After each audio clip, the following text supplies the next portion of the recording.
The town council meeting hushed as Brenda Olson, my wife, stood at the podium, her voice clear and untroubled. She announced her resignation, effective immediately, citing irreconcilable differences with the current administration, a thinly veiled jab at me. Her eyes met mine across the room, empty. Some people, she said, just aren't cut out for this kind of future. The glow from the phone screen felt like a physical chill against Ethan Miller's chest. The words from Brenda Olson, his wife, were stark, direct. 1.5 million is guaranteed, right? Don't call me at home again. It's risky. The message was delivered without preamble, a cold digital whisper arriving just after midnight. He scrolled up, seeing earlier texts, fragments that spoke of logistics and, more disturbingly, sedatives. A dread settled deep within him, cold and unyielding. The easy rhythm of their life together, the coastal quiet, suddenly felt like a thin veneer over something ugly and dangerous. No matter the cost, he told himself, he would uncover every twisted secret. Dawn broke, painting the eastern sky in muted grays and pale yellows or more over their quiet coastal town. Ethan stirred from a restless sleep, his heart already heavy with a dread that had been building for weeks, fueled by Brenda's increasingly secretive behavior. The spot beside him in bed was empty, the sheets rumpled, cool to his touch. She had been up, he thought, perhaps pacing in the dark, whispering into her phone as she often did when she believed him to be deeply asleep. A soft beep sounded from the hallway, Brenda's phone. He'd noticed the increase in early morning messages, a new development. She never used to get so many urgent alerts before the sun was fully above the horizon. The sound was faint, almost apologetic, but it grated on his frayed nerves. He pushed himself up, the mattress springs creaking softly beneath him, and padded out of the bedroom. In the kitchen, the scent of stale coffee hung in the air. Brenda was hunched over her phone at the kitchen island, her brow furrowed in concentration. As he watched, unseen for a moment, a fleeting, secretive smile touched her lips before vanishing. He wondered with a sharp pang who she was texting so urgently, so intimately, at this hour. The light from the screen reflected in her eyes, making them glint. "Morning," Ethan said softly, his voice a little rough from sleep. Brenda flinched, startling visibly. Her eyes flashed with a brief panic, like a deer caught in headlights, before she masked it with a forced, too-wide grin. "Oh, hey," she said, her voice a little too bright. "Didn't realize you were up." He walked to the coffee maker, pouring himself a cup from the pot she'd already brewed and forgotten. The coffee was lukewarm. He leaned against the counter, sipping, observing her tight grip on her phone, her subtle anxiety evident in the way her fingers kept twitching at its edges. "Everything okay?" he asked, trying to keep his tone light. She offered a hurried, unconvincing, "Yes, just work stuff. Tax season's coming." Her phone was already slipping into her pocket. "You know how it is." She avoided his gaze, busying herself with putting away a mug. The evasion was a familiar ache, one he had grown accustomed to in recent months. Later, driving to Midway Community College, the scent of salt water from the bay offered no comfort. Brenda's odd behavior gnawed at him, dulling his usual passion for the history of Puritan settlements, a subject he taught with genuine enthusiasm. The familiar campus buildings, the scent of old books in his office, usually brought a sense of peace. Today it felt like a distraction. His colleague, Sarah Jenkins, a warm, bright-eyed history instructor who shared the office next door, noticed his weariness during a brief chat by the departmental coffee machine. "Ethan, you look tired," she said, her expression gentle. "If something's up, you can talk to me, you know." He offered a non-committal grunt, a half-smile, and walked away, grateful for her concern, but unwilling to voice his deepening fears. How could he explain the strange chill in his own home? His phone vibrated in his pocket around noon, a text from Brenda. "Meet me at the Lighthouse Bistro at 1 p.m. Important." His nerves spiked, a cold jolt of adrenaline. Could it be about them? The words from her late-night text echoed in his mind. 1.5 million. Risky. Sedatives. At the quaint bistro, its windows looking out over a placid gray ocean, Brenda was already seated, fidgeting with a sugar packet. She ordered an iced tea, her gaze flickering around the room before settling on him with an unnerving intensity. "I've got something big," she began, her voice barely above a whisper, leaning forward across the small table. "A big investment opportunity. Through a new client. It's life-changing, Ethan, for us." He watched her, seeing not warmth for him, but a strange hungry greed in her shining eyes. Her excitement felt disingenuous, brittle. "I'm not opposed to success, Brenda, but this is all so sudden." He searched her face. "Do you trust me?" she asked, her voice edged with something he couldn't quite place, pleading, demanding. He didn't answer immediately. That evening, the muted television droning, Ethan dozed on the living room couch, the day's anxieties finally weighing him down. He was jerked awake by Brenda's hushed voice from the kitchen, a low murmur he barely caught. "Yes, yes, I can do that. No, he won't suspect anything." 1. "5 million is guaranteed, right? Don't call me at home again, it's risky." Brenda Olson slipped back into bed, the mattress shifting under her weight. Ethan lay still, feigning the deep, even breathing of sleep. Her side of the bed remained cool, a physical reminder of her absence during the night. The words he'd overheard just minutes before, 1.5 million and sedatives, cycled through his mind, each phrase a cold knot tightening in his gut. The rustle of her turning away from him was a distinct sound in the quiet room. He waited until her breathing evened out, then stared at the ceiling, the shadows playing tricks in the pre-dawn light. The days that followed fell into a pattern of quiet, methodical observation. Ethan began tracking Brenda's phone habits, noting the times she picked it up, the way her thumb hovered over the screen before she tucked it away. He listened more closely to her daily accounts of meetings and calls, noticing inconsistencies, small omissions, a subtle vagueness that hadn't been there before. Her stories felt like carefully constructed narratives, lacking the spontaneous details of genuine experience. Then Brenda announced an upcoming out-of-town business trip. 2 nights, she said, crucial for securing the big deal. Her eyes, when she spoke of it, held a hard, almost desperate glint. Ethan's dread deepened. The trip felt like another brick in a wall she was building between them, a wall that shielded something dark.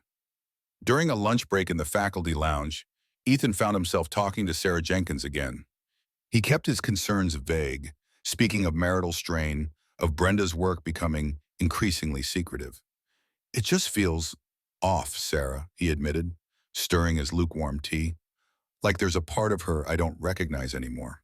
Sarah listened, her expression kind, her eyes holding a silent understanding. She simply nodded, offering no easy answers. Driven by an unsettling fear, a primal need to know, Ethan attempted to access Brenda's locked phone one evening while she was in the shower. His fingers fumbled, trying combinations he thought might be hers. He felt a sharp pang of guilt, a sense of violating a trust that was already fractured. But the necessity, he reasoned, outweighed the transgression. He failed, the screen remaining stubbornly locked. Later that week, while tidying his home office, a forgotten tablet of Brenda's surfaced from a stack of old textbooks. It was one she hadn't used in years. He powered it on, surprised to find it still held a charge. Among the outdated apps and archived documents, he found an old email from an unfamiliar name, Clark Davison. The subject line was nondescript, but the body of the message laid out a complex financial scheme. It spoke of a shell corporation, a property in foreclosure, and a large cash transfer, terms that seemed far removed from Brenda's usual work. Ethan's hands were steady as he typed Clark Davison into a search engine. The results quickly painted a picture. A local real estate developer known for aggressive, often questionable business practices. There were mentions of prior legal issues, small print in local papers, cases quietly settled. The pieces clicked into place with a chilling precision. He confronted Brenda subtly over dinner, pushing a piece of broccoli around his plate. "So, this big investment," he began. "Who's the client exactly? And what kind of business are they in?" Brenda's fork clattered against her plate. Her defensiveness was immediate and sharp, a familiar wall slamming down. "Why do you need to know all the details, Ethan? It's complicated, and frankly, it's not your area." Her eyes narrowed. "I'm just trying to understand," he said, trying to keep his voice level. "It all sounds a bit risky." Brenda's anger flared. She pushed her plate away. "Risky? You don't trust me, do you?" Her voice rose slightly, I'm trying to make a better life for us, something you've never quite managed to provide. The accusation hung in the air, a familiar barb. On a Tuesday afternoon, a week after the tablet discovery, Ethan skipped a faculty meeting. He knew Brenda believed he would attend. Instead, he got into his old sedan and decided to follow her. He had seen her leave earlier, dressed not in her usual business attire, but in a smart casual outfit, the kind she wore for weekend outings. His destination was the client lunch she had vaguely mentioned. He watched from his car, parked a block away, as Brenda met Clark Davison at a secluded cafe on the edge of town, the kind of place that valued discretion. Their interaction was far from professional. Davison, a man with a thick neck and a predatory smile, reached across the table, his hand covering hers. Brenda leaned in, her head tilted, a laugh escaping her full of lips that Ethan hadn't heard in their home in months. The intimacy was undeniable. It was not a business meeting. It was an affair. His hands trembled, fumbling for his phone. He raised it, trying to steady his grip, and took a photo. The flash was off, but the image, a grainy capture of their intertwined hands, of Brenda's too bright smile, burned itself into his mind. It was indisputable proof. Ethan drove home in a daze, the weight of Brenda's deceit a crushing burden. The photo sat in his phone's a stark, digital reality.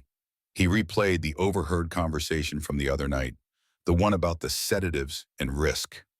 Now, with the image of Brenda and Davison burned into his memory, he understood. The danger was not merely financial. It was far more personal, more sinister than he had ever imagined. The images of Brenda and Clark Davison, intertwined at the cafe, burned behind Ethan Miller's eyelids, making sleep an impossibility. The affair was undeniable, a raw, devastating truth. He spent the night staring at the ceiling, the quiet hum of the refrigerator, the only sound in the suffocating darkness. Each time he closed his eyes, he saw Brenda's smile, Clark's hand over hers, the intimate tilt of her head. The next day, fueled by a potent mix of grief and fury, Ethan used his university's academic database. He had access to archived news articles, legal filings, and obscure financial reports. He researched Clark Davison further, the digital breadcrumbs leading him down a rabbit hole of shady dealings. He found more than just questionable business practices. There was a history of alleged fraud, quiet settlements, and even a past indictment for tax evasion that had somehow been dismissed. Davison was a shark, and Brenda, it seemed, was swimming alongside him. Brenda returned from her business trip 2 days later, bringing with her an unnerving cheerfulness. She bounced into the kitchen, humming a tune Ethan didn't recognize, and started unpacking groceries.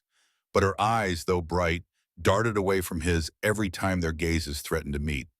The lingering tension was palpable, a fragile veneer over something brittle. "So," Ethan said, leaning against the door frame, watching her unload a bag of apples. "How was the big deal?" He kept his tone neutral, almost casual. "Did you close it?" She straightened up, her back to him. "Oh, these things take time, Ethan. Lots of moving parts, but it's looking very positive." She offered him a quick, manufactured smile. "Specifics?" he pressed, enjoying the subtle stiffening of her shoulders. "What kind of property? What's the timeline for the cash transfer?" He watched her fumble, her answers becoming increasingly vague, a series of buzzwords without substance. She struggled to maintain the illusion, and a grim satisfaction settled in his chest. Later that evening, after Brenda had gone to bed, feigning another headache, Ethan went into her home office. He went directly to her antique writing desk, the one with the carved lion's heads he'd always admired. His fingers traced the intricate patterns until they found it. A small hidden compartment he'd seen her use only once, years ago, for a sentimental keepsake. Inside, nestled beneath a faded velvet cloth, was a burner phone and a wad of cash, held together by a rubber band. "What in the world is going on?" he whispered, his heart thudding. His hands shook as he powered on the burner phone. It was unlocked. The screen lit up, displaying a series of incriminating texts between Brenda and Clark. They explicitly detailed their affair, crude and undeniable, but also their shared plan. The words, "our future and new life," appeared again and again. Then he found it. A chilling discussion about his own life insurance policy. How much was it? How quickly could it be accessed? The words "expedite" and "unforeseen circumstances" were used. A cold wave of nauseating dread washed over Ethan, far worse than the grief of the affair. "They're planning to kill me," he breathed, the words forming a silent scream in his throat. "This isn't just an affair, it's murder." The next day, Ethan went to Sarah Jenkins again. He found her in her office, grading papers. He closed the door behind him, his voice hoarse with disbelief as he confessed everything. He showed her the photo of Brenda and Clark at the cafe. Then, with trembling hands, he scrolled through the burner phone, showing her selected texts. Not all of them, not yet, but enough to convey the sinister undercurrent. Sarah was visibly horrified. Her usual warmth was replaced by urgent concern. Her eyes widened as she read the texts. "Ethan," she said, her voice low and firm, "we need to go to the police, now. This is serious, life-threatening." She stood up, reaching for her own phone. But Ethan hesitated. He felt a deep, instinctive fear of Brenda's reaction, of unleashing her wrath without absolute, undeniable proof of the murder plot. The texts were damning, but he felt he needed more.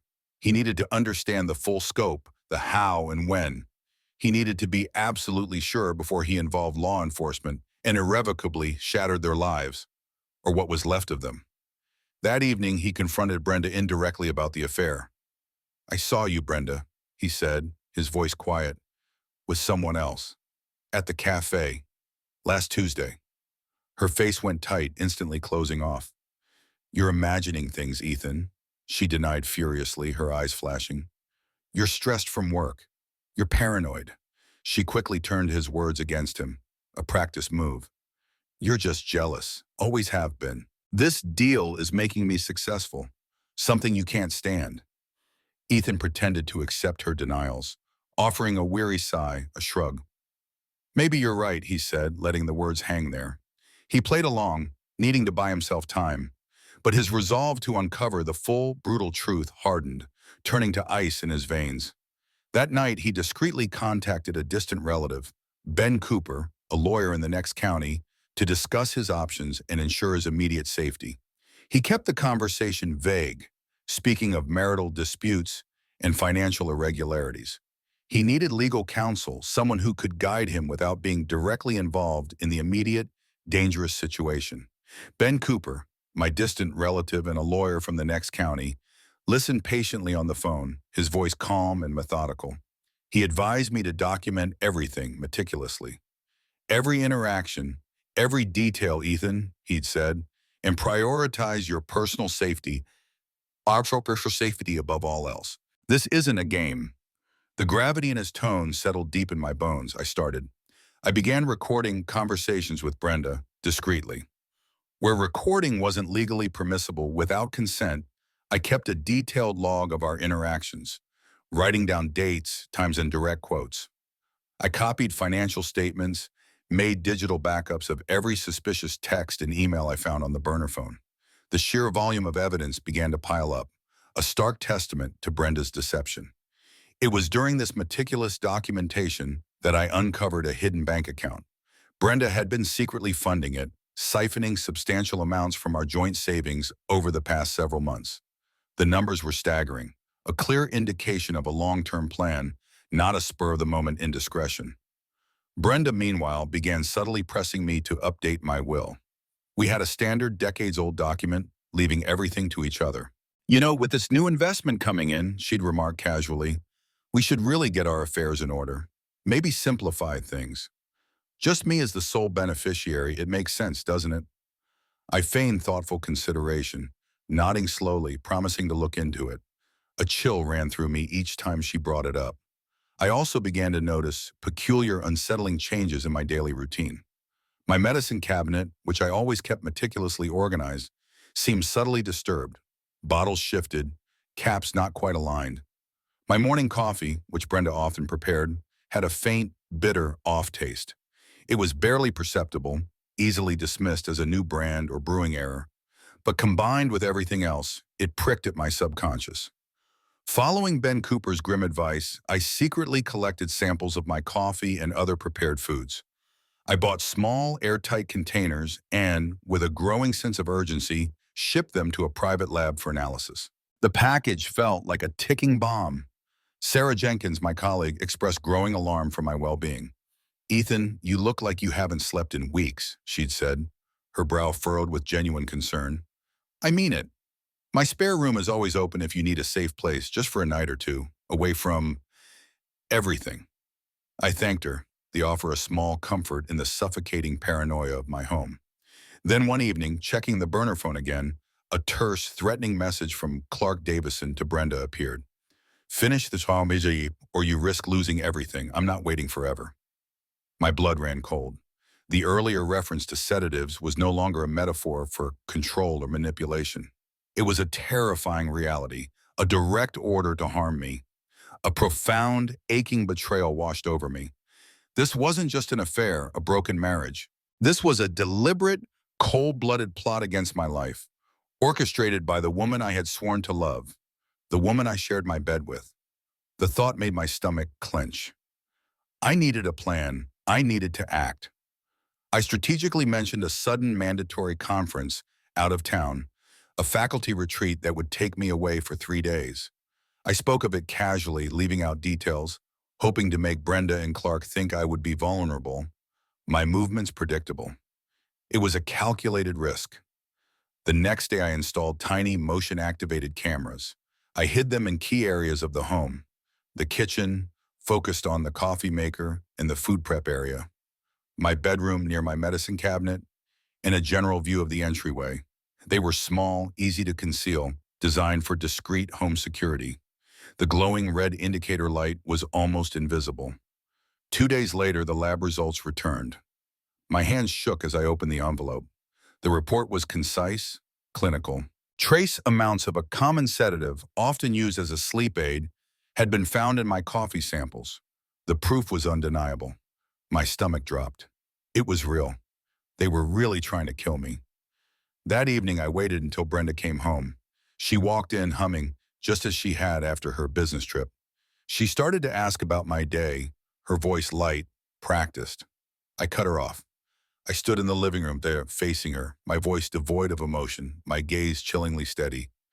You're trying to kill me, aren't you, Brenda? Her carefully constructed composure shattered. The humming stopped. Her face, usually so controlled, crumpled. She stared at me, wide-eyed.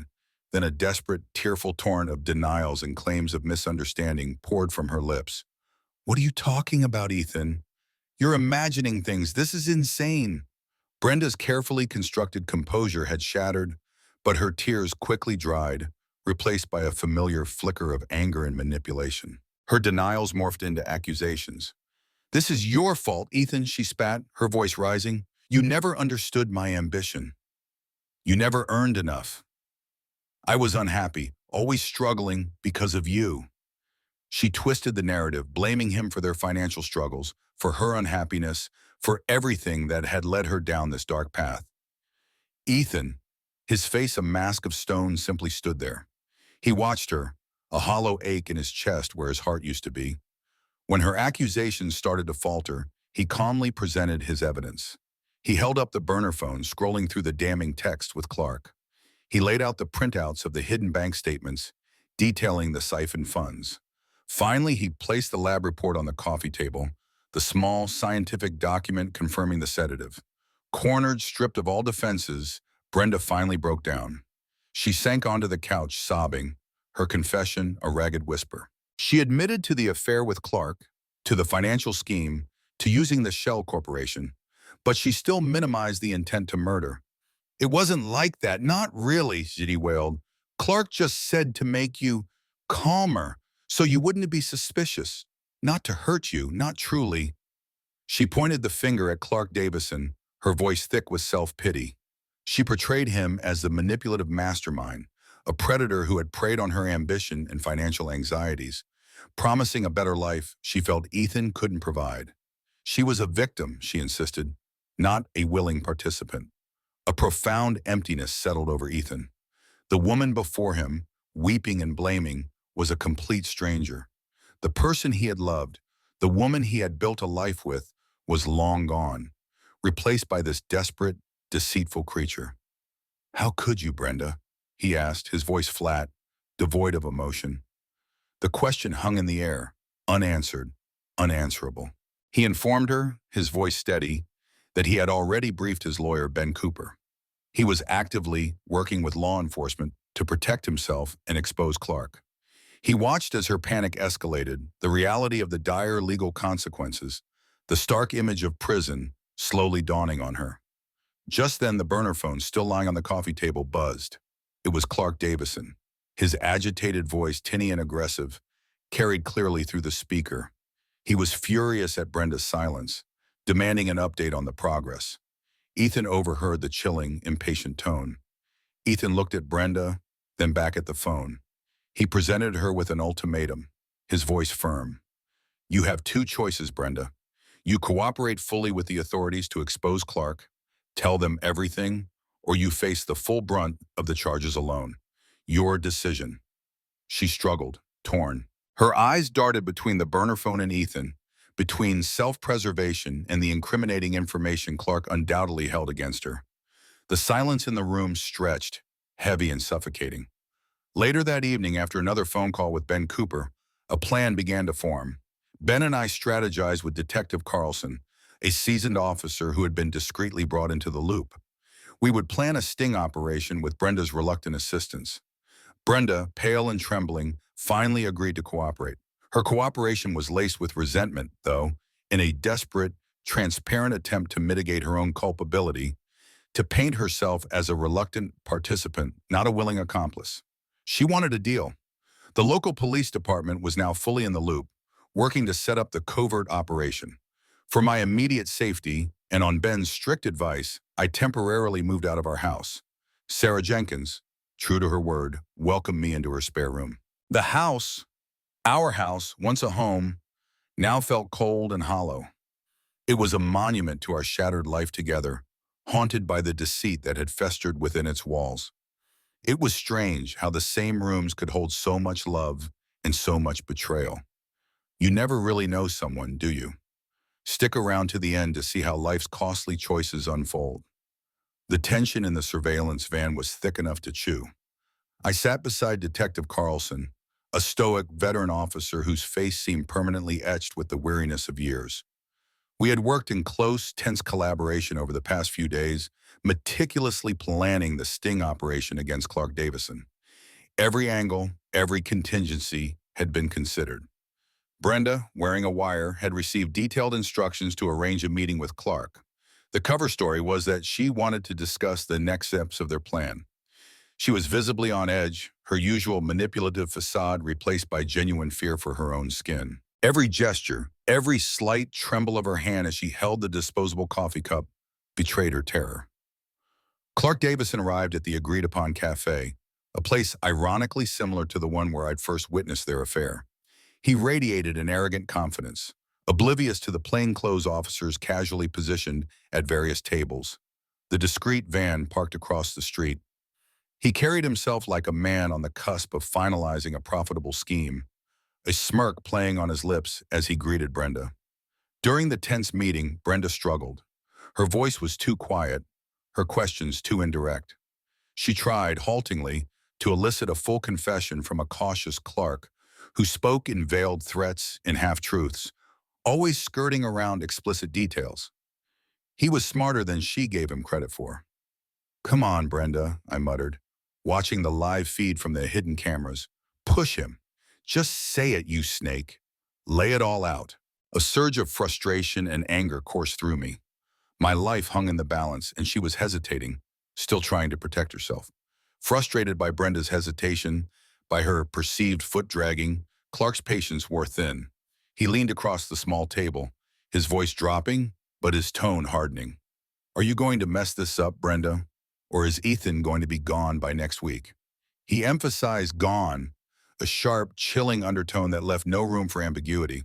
He then added, "All these sedatives you've been using, they're supposed to be speeding things up, not slowing them down." This crucial piece of dialogue, confirming the murder-for-hire plot, was clearly recorded by the hidden microphones. The static in the van seemed to clear, the words echoing with damning clarity. Carlson met my eyes, a grim nod passing between us. As Clark escalated his threats against Brenda, for her perceived incompetence, for her failure to finish the job, Detective Carlson gave the signal. It was a subtle hand gesture to the team leader in the cafe. In an instant, police officers swarmed the cafe. They moved with practiced efficiency, surrounding Clark Davison, who was mid-sentence, his face contorted in a sneer. The shock on his face quickly turned to a violent rage. "What the hell is this?" he bellowed, struggling against the officers. He violently resisted, screaming accusations at Brenda. "You bitch! You set me up! You betrayed me!" A torrent of abuse followed, loud and ugly, echoing through the now silent cafe. Brenda, pale and trembling, was also taken into custody for formal questioning. On her face was a complex mix of relief that it was over and a profound despair at the realization of the irrevocable mess she had made of her life. I watched from a distance, still in the surveillance van, as the scene unfolded. A strange, hollow detachment numbed me to the chaos. The nightmare, which had felt so surreal for weeks, was finally real, playing out in front of my eyes. The pieces had fallen into place, and the truth, however ugly, was now exposed. Later at the police station, I provided my detailed statement to the police. My voice was steady, but it carried the immense weight of my ordeal, of the betrayal and the near-fatal deception. The immediate danger was over. Clark and Brenda were in custody, but I knew the long, grueling process of legal battles, of picking through the wreckage and rebuilding my shattered life, had just begun. News of Clark Davison's arrest in the shocking murder-for-hire plot involving Brenda Olson ripped in through their quiet Midwestern community like a brush fire.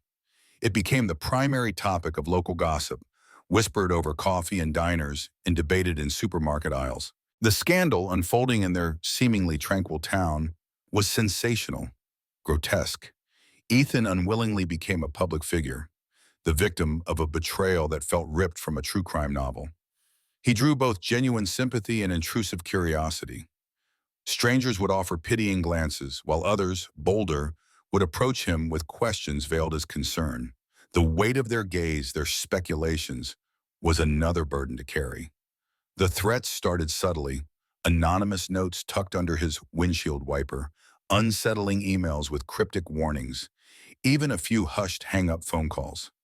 They hinted that Clark had dangerous associates, shadowy figures who might still be lurking, angry at their scheme being disrupted. The police investigated, but without solid leads, they could offer little beyond advice. Ben Cooper, my lawyer, grew grim. He advised me to heighten my personal security, urging me to remain vigilant and avoid predictable routines. "You're still a loose end, Ethan," he'd warned, "and these kinds of people don't like loose ends." His words were a constant echo in my mind. Sarah Jenkins continued to be my unwavering pillar of support. Her spare room, now my temporary residence, felt like a sanctuary. She offered practical assistance, bringing me meals, helping me sort through paperwork, and more importantly, vital emotional solace. Her presence was a grounding force in the swirling chaos. "You're strong, Ethan," she'd often say. "You'll get through this." Brenda's shrewd legal team began their work, crafting a narrative portraying her as a manipulated victim, a woman led astray by Clark Davison's insidious influence and her own financial anxieties. They pushed hard for a plea bargain, hoping to lessen her sentence, to soften the blow of her crimes. From behind bars, Clark Davison vociferously maintained his innocence, vehemently blaming Brenda for the entire scheme. He launched counter-accusations, painting her as the true mastermind, the one with the insatiable greed and the cunning mind. The blame game was vicious, played out in police interviews and leaked snippets to the press. I steeled myself for the impending court battles. I spent hours meticulously organizing my evidence, every text, every bank statement, every lab report. I braced for the inevitable public scrutiny, the painful details of my shattered life laid bare for all to see. I found a renewed sense of purpose in my teaching, pouring my emotional energy into my students and my academic research. The Puritan settlements, once a mere subject, now felt like a welcome distraction, a world of ordered thought away from the disarray of my own. The quiet rhythm of the university offered a temporary reprieve. During a tense pretrial hearing, Brenda caught my eye across the courtroom. Her face was drawn, but in her gaze there was a complex mix of regret, accusation, and perhaps even a flicker of defiance. I simply stared back. a cold, empty feeling in my chest. My divorce proceedings officially commenced, adding another layer of financial and emotional strain to my already overburdened life. The division of assets, the legal wrangling over a home that was no longer a home, felt like a final, painful amputation. Through my lawyer, Ben, I discovered that Clark Davison had deeper, darker connections. He wasn't just a local real estate fraudster. He had ties to a larger criminal network, a more organized and dangerous enterprise. This made the legal proceedings even more precarious, the stakes significantly higher. A chilling incident occurred at my former home. The new security cameras I had belatedly installed captured it clearly. A masked figure attempting to force entry, jimmying a window. The alarm blared, and they fled. It was a clear break-in attempt, confirming that the anonymous threats were not empty words. The unseen dangers were real. I immediately installed a state-of-the-art security system at Sarah's house too, where I was staying. My life became a constant, unsettling pressure of vigilance, of looking over my shoulder, of being aware of every shadow. I reflected on my transformation. From a trusting husband, a quiet academic, I had become a determined survivor. The profound weight of my experience had shaped every aspect of my being, leaving behind a man hardened by betrayal, yet still searching for a way to live in the light. The highly anticipated trial of Clark Davison and Brenda Olson began with a palpable hum of anticipation. Regional media outlets had converged on the small courthouse, drawn by the sensational nature of the murder-for-hire plot unfolding in their quiet Midwestern corner. Every seat in the gallery was filled, a morbid curiosity filling the air. I took the stand, my hands steady as I swore the oath. My voice, though quiet, was imbued with a quiet dignity as I recounted the agonizing story of betrayal and calculated deceit. I spoke of Brenda's secretive phone calls, the bitter taste of my coffee, the insidious plot to end my life for financial gain. The words were difficult to say, raw wounds reopened for public consumption, but I spoke them with unwavering conviction. I presented my damning evidence. The burner phone texts, printed and projected for all to see, the clandestine recordings, Brenda's hushed voice conspiring with Clark's aggressive demands, the altered financial records, showing the systematic siphoning of our joint savings, and finally the irrefutable sedative lab report, its scientific precision painting a chilling picture of intent. The prosecution, led by a sharp, methodical district attorney, meticulously built a compelling case.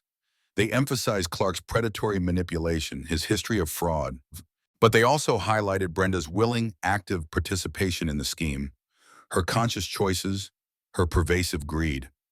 They painted a picture of two individuals, each motivated by their own dark desires, conspiring against an innocent man. Brenda's defense, desperate to salvage what little reputation she had left, attempted to discredit my character. They suggested I was an emotionally abusive husband, that my controlling nature had driven Brenda to seek solace elsewhere, to make desperate choices. The accusation, a blatant lie, visibly enraged me, but I maintained my composure, my gaze fixed on the judge. Sarah Jenkins, my unwavering friend and colleague, provided crucial character testimony. She took the stand, her voice clear and strong, vouching for my unwavering integrity, kindness, and dedication. She spoke of my distress, my confusion, the profound shock I experienced as Brenda's deception unraveled. Her words were a balm, a moment of truth amidst the swirling fabrications.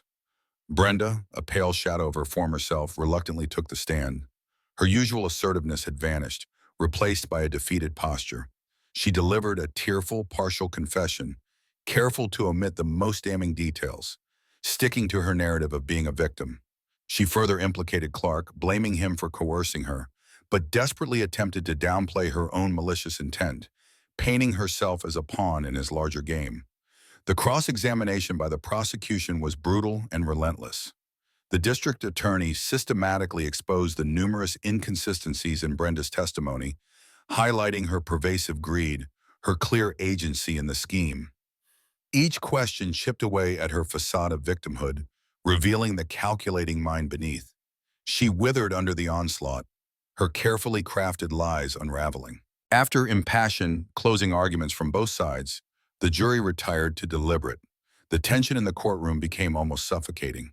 Every minute stretched into an eternity. As I sat there, my breath held, knowing that my sense of justice and the very trajectory of my future rested on their impending decision. Hours later, the jury returned. The foreman stood, and the verdict was finally read. My heart pounded in my chest. On the charge of attempted murder, we find the defendant, Clark Davison, guilty. On the charge of conspiracy to commit attempted murder, we find the defendant, Clark Davison, guilty. The words echoed, a heavy finality. Davison's face, etched with shock, crumpled into a snarl. Then, for Brenda. On the charge of conspiracy to commit financial fraud, we find the defendant, Brenda Olson, guilty. On the charge of accessory to attempted murder, we find the defendant, Brenda Olson, guilty. She received a somewhat lesser sentence than Clark, reflecting her partial cooperation and the nuanced role the jury evidently perceived. But it was still a conviction. I felt a profound, bittersweet victory. Justice, yes, had been served, but it was achieved at an immense and irreparable personal cost. The years of my life, the love I had given, the trust I had placed, were shattered beyond repair. I left the courthouse, utterly exhausted but resolute. The crushing burden of proof, the weight of exposing the truth was finally, mercifully, lifted from my shoulders. Sentencing day arrived, a gray, overcast morning that matched the mood in the courthouse. Clark Davison, his arrogant confidence completely shattered, received a lengthy prison term. The judge, his voice cold and firm, ensured that Davison's criminal enterprise, revealed to be far more extensive than initially believed, was effectively dismantled, removing his immediate threat from society. He would spend the foreseeable future behind bars. Brenda Olson, looking small and pale in the courtroom, was also given a significant prison sentence. It reflected her active complicity in the plot, the profound financial and emotional damages she inflicted, and the severity of her choices. The judge noted her manipulative behavior, even in her attempts to shift blame, mitigating her sentence only slightly due to her eventual cooperation. Weeks later, I visited Brenda in prison. The cinder block walls, the clanking doors, the sterile air. It all felt like a fitting end to the life she had chosen. Our encounter was final, somber. She sat across from me, her eyes hollow. She expressed a distorted, self-serving form of regret, lamenting the loss of her comfortable life, the ruin of her career. But there was no genuine apology for her actions, no true understanding of the depth of her betrayal. I simply listened, a quiet observer, then rose and left. There was nothing left to say. I finalized our divorce shortly after, formally severing the last legal and emotional ties to the woman who had systematically tried to destroy my life. The papers were signed, stamped, and filed. It was a cold administrative act, yet it carried a profound weight of closure. The prolonged legal battle had left me financially strained. Lawyer fees, court costs, and the expenses of a new life had eaten away at my savings. But I refused to let this final hardship define my future. It was merely another obstacle, another price paid for the truth.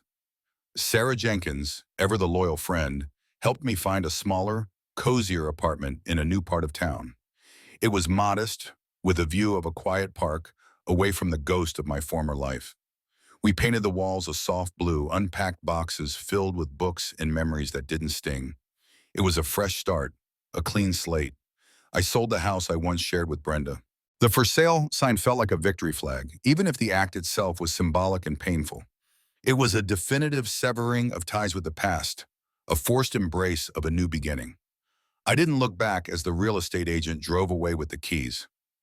I found deep solace and renewed purpose in my academic community and my teaching.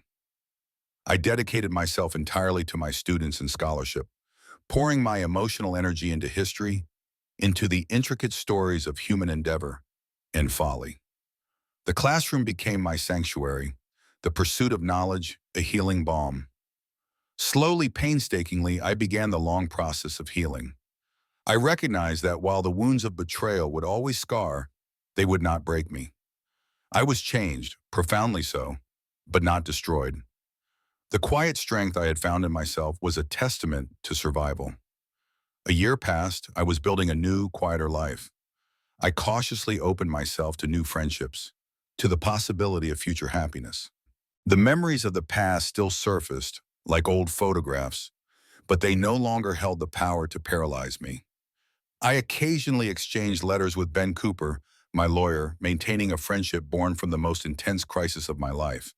His pragmatic advice had saved me, and I would always be grateful.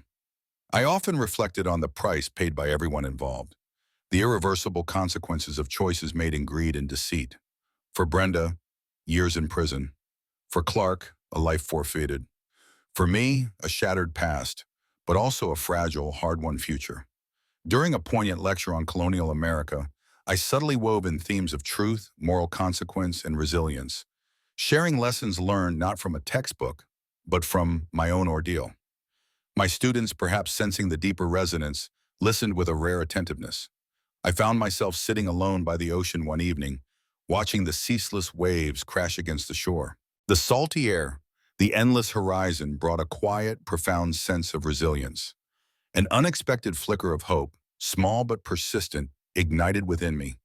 The waves kept coming, each one a testament to persistence, to the ongoing rhythm of the world. I looked toward the horizon, forever changed, yes, but ultimately stronger, wiser, and more genuinely alive for having faced the darkness and emerged into the light.